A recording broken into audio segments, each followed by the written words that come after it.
Welcome back to the FAB Racing British Mini Bikes Championship. Earlier, before racing got underway, I spoke to the MD of Cool Motor Racing, Crispin Vittoria. Crispin, can you believe we're halfway through the season? We're at a new track this weekend, Tattershall. What was the reasoning behind that this year?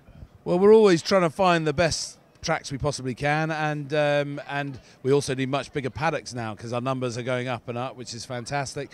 And I think it's great for the kids to learn new skills and new tracks. It can't be always about going back to the same one. So it's for all of them pretty much. It's a new track. They've never raced on it before, so it's learning that new track is a really important skill they've got to pick up if they want to go on to be professional racers.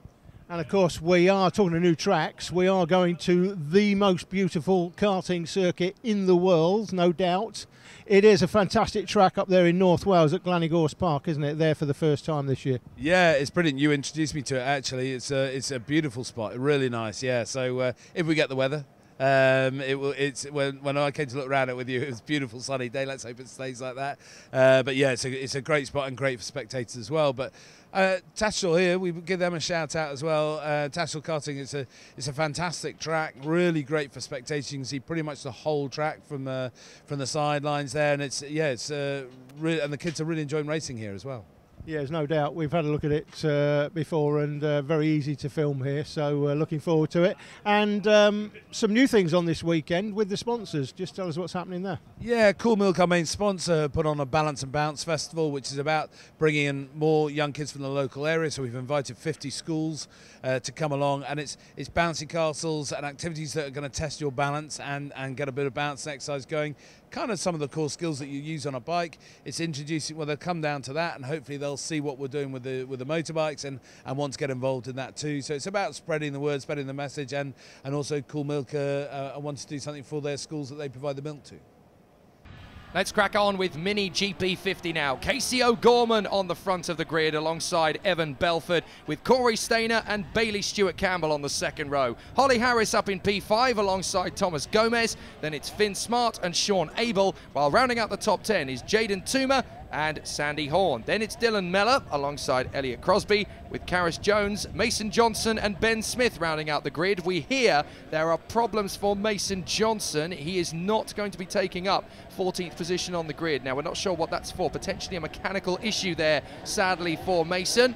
And that means that we're only going to start with 14 riders, Alan. Get ready for the Casey O'Gorman show, Jake. He is undefeated in MiniGP50 this year.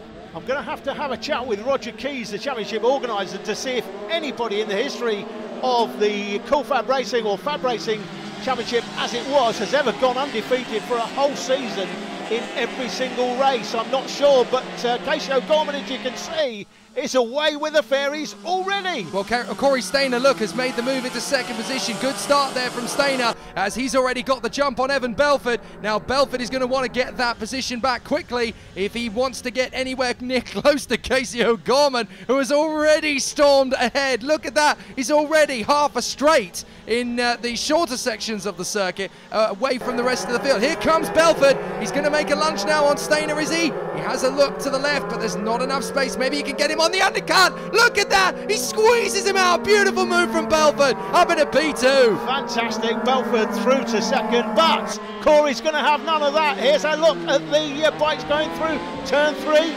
Great slow motion shots. We saw, of course, Stainer was in front of Belford behind Casey O'Gorman. He's not now. Bailey Stewart-Campbell fourth from Harris, Gomez, Smart, Abel, Jaden Toomer, Horn, then Dylan Meller, Elliot Crosby, Karis Jones. Fantastic field in GP50 in 2017, and it just keeps getting better. Corey Stainer running in third position, coming under attack now from Bailey Stewart-Campbell, who is really starting to put the pressure cooker on him now as they go through the right-hander. Good battles further back. That's Thomas Gomez having got one on Holly Harris. Yeah, Gomez came round as Holly Harris ran a little bit wide out of hairpin 2, just gave Gomez the spot down the inside. Holly Harris, though, Jake, for me, is the most improved rider in this class this season.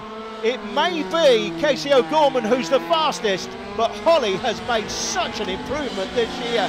She's about to come under pressure though. She's down there in 6th place at the moment. She'll be looking for a top 5. Can she make the top 5 caption at the end of the race? Let's see. Well, I absolutely agree with you. Considering where Holly Harris was last year, there is the update. Mason Johnson out of the race, I'm afraid to say. We did say pre-race there were some problems for Mason Johnson. Ben Smith is out now as well.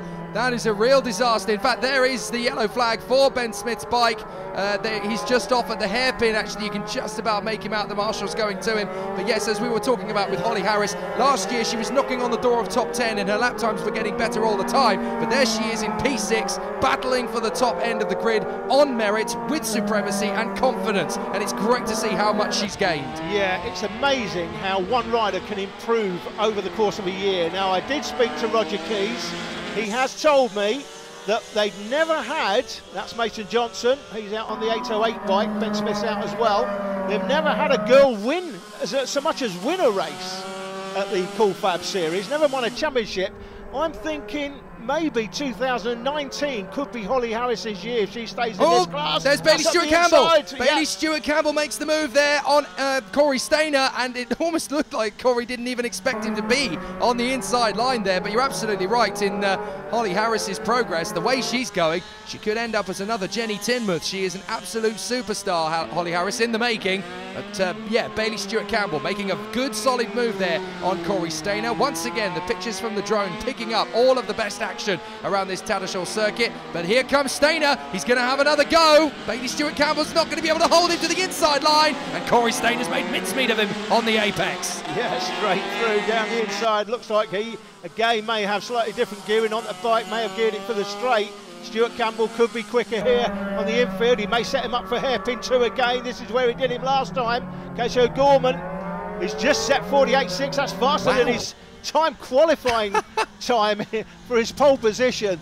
He is on a planet all of his own, isn't he? That's Gomez coming under pressure now from Holly Harris. So not only has she got the pace, she is looking like she could get through to 5th place here. Yeah, she's giving a lot of intimidation to Gomez, which is really good. She needs to be in a position of strength here. At the moment, basically, Gomez can do all the hard work, running out in front in this battle. So Harris can just give him pressure and basically force him to make the mistake as they go down to the braking zone into the hairpin. Nice tight wide line on the exit as they come out again. Up through to the double left kink. And then down to the short stretch. Here is Holly Harris putting pressure once again on Gomez. She's dropping back a little bit, but that is actually not too bad a strategy because she gives herself more of a chance to come at him from further back. She can time it right and catch him unawares. They can lull him into a false sense of security. But you make a good point there, actually, Alan, about the way that these bikes are set up. Some choosing the gearing to go for the corners, some choosing to go for the straights. It's interesting because some riders will feel more confident in various different parts of the circuit, and those who are not expecting someone like Holly Harris pushing a little bit too far there to be able to gain an advantage as a result of it. It's interesting how these riders are choosing their strategies today. Yeah, she's going to have good advice at home, of course. Her brother is Fraser Rogers, and it'll be interesting to see how much of an influence Fraser has on Holly's career over the next few seasons. But you can see the way she's riding the bike's a different style from last year. She was very hesitant through the corners. This year she's definitely getting a knee down as Bailey Stewart-Campbell has another look but can't quite get it done. That's where he got Corey Stainer last time. And looks like Corey again very tentative through the slower corners. Well, yes, and that almost caught Bailey Stewart-Campbell out. He was second guessing where he was going to try and go for the overtake and where he was going to get the braking. Now Gomez is actually catching the pair of them as a result of that. They've got some traffic to deal with. Stainer's going to need to make quick work of this. He goes the long way round. That was a big wobble, but Bailey Stewart-Campbell's done even worse a job. He just happened to be in the wrong place at the wrong time. This is a great bit of news for Tom Gomez, but he gets held up now and goes to the outside to try and make the move past the back marker. Now that has definitely cost him a few bike lengths, so he's going to have to try and push on. Those three separating a little bit, and they're running out of time to make this count. Sean Abel it was on the Tyco BMW machine that they were passing, and interesting to see how Sean develops over the next 12 months because his brother Jay is right on it in MiniGP50, as we'll see later. He has really picked up the pace, Jay Abel, and I'm expecting Sean Abel to do the same. Still new to the bike, of course, so still getting used to it, but that association with Tyco BMW should pay dividends. Here we go, Corey Stainer again with Bailey Stewart Campbell applying the pressure. There's Gomez. Holly's fallen back about 12 to 15 bike lengths. Got a bit of work to do. Amazing that the third place battle in this race is where the action is. We've completely lost sight of Casey O'Gorman and Evan Belford out in front. They have disappeared and they are looking set for first and second without too many issues. Meanwhile, third position is absolutely on it. This is a grandstand show we're being given by these three riders, and potentially it could be four if they continue to hold each other at bay. And that's a big mistake from Bailey Stewart Campbell. He locks up under braking. That's Belford! Is that Belford? That is! It's the 52 of Evan Belford from second position! Belford has lost it! Somewhere in the bike has gone wrong, so the mechanical problems for Evan Belford, and that means this is now a battle for second position. There are 2 places on the podium up for grabs. Yeah, second, third and fourth, so it's Stainer in second, Bailey Stewart Campbell in third, Gomez now looking at a podium, he's there in fourth place, and Holly Harris is going to make the caption if she just stays there for fifth place at the end All of riders this who have race. just suddenly had a bit of a wake-up call. They know that there's 2 podium positions up for grabs now, not 1, and so Bailey Stewart Campbell wants the second place trophy. Corey Stainer is under so much pressure to hang on to this, and Gomez has now suddenly realised, hang on a minute, I could walk away with a pot. This is absolutely brilliant. Bailey Stewart Campbell is definitely quicker through these slower corners. Look at this. Now, will he look up the inside? No, he didn't get the drive out that hairpin. Into hairpin 2.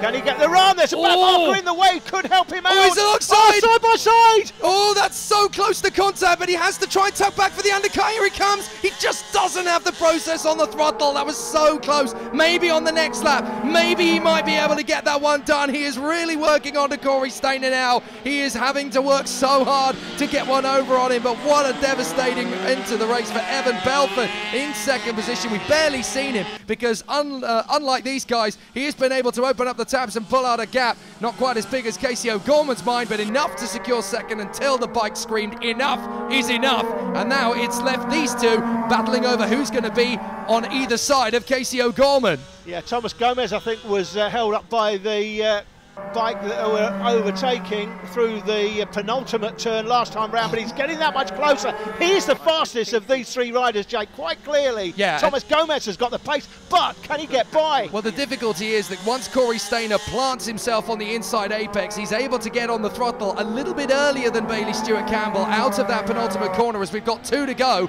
Now, this has got to be a make or break situation for Bailey Stewart Campbell, but he can't afford to rush it, because if he does, Thomas Gomez is right underneath him now to try and steal the place away. He's got to be incredibly careful. Now, meanwhile, we've got this battle further back. That's Sandy Horn trying to keep abreast of things in front of Dylan Mellor and Elliot Crosby. Great little tussle between these 3 bikes as there's battles everywhere. You look, Bailey Stewart Campbell has a go. He's had to back out of it as into the final lap, would you believe, goes Casey O'Gorman. That's how far ahead he is, but that moment of hesitation for Bailey Stewart Campbell is now making him cannon fodder for Thomas Gomez, but Gomez has to take advantage of this now. Yeah, he won't be sure that Gomez, how close Gomez is to him. He's just looking forward and thinking, I want that second spot. What a great race this is. Stainer's been he's another rider who's improved so much after the last 12 months. Look at that hump in the track as we go into the last lap. Stainer has improved so much, but so clearly has Bailey Stewart Campbell. Thomas Gomez is impressing as well, and of course the rider of the season for me so far, Holly Harris. But here comes the race leader through the back markers into the final turn, and it is Casey O'Gorman who devastates the field once more. Victory sweet again for Casey O'Gorman. It's just like having breakfast, isn't it? You do it every morning. Oh, on the inside, Bailey Stewart Campbell tries. He's got to have one more look at it if he can, but I think he's wasted his chance. That was just a little bit too eager, and he had to bail out of the move. He's not going to be close enough to get the move done on Corey Stainer this time. He might try one final lunge out at the corner, but Corey Stainer is so strong on the straight. He's going to have this. Second for Stainer, third for Bailey Stewart Campbell, fourth position for Thomas Gomez, almost on the podium, and Holly Harris, fifth position. She'll be delighted with that. Absolutely incredible. Behind them, it is Vince Smart who comes home in sixth position ahead of Jaden Toomer, the only other rider, by the way, on the lead lap. That's how strong Casey O'Gorman's been today. Sean Abel is eighth, ninth position for Sandy Horn, and 10th place goes the way of Dylan Mellor. But there is Casey O'Gorman. It's like breakfast. Every day you eat it, every day you win a race in MiniGP50. Yeah, I'm not quite sure what you mean by that, Jake. However, he went on to win the 2 races on the Sunday as well. He is undefeated this year. Can he go the whole season?